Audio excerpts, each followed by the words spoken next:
CM Jagan bus యాత్రకు ఇవాళ విరామం ఉంటుంది. నుదుటిపై వాపు తీవ్రంగా ఉండడంతో యాత్రకు బ్రేక్ ఇస్తున్నారు. వైద్యుల సూచన మేరకు విశ్రాంతి తీసుకోనున్నారు జగన్.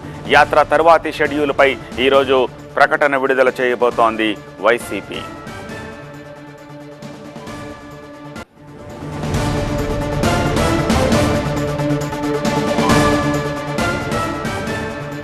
సీఎం జగన్ దాడి ఘటనపై ఎన్నికల కమిషన్ ఆరా తీస్తోంది. విజయవాడ సిపి తోటి ఫోన్లో మాట్లాడారు ఏపీ సీఈఓ ముఖేష్ కుమార్ మీనా.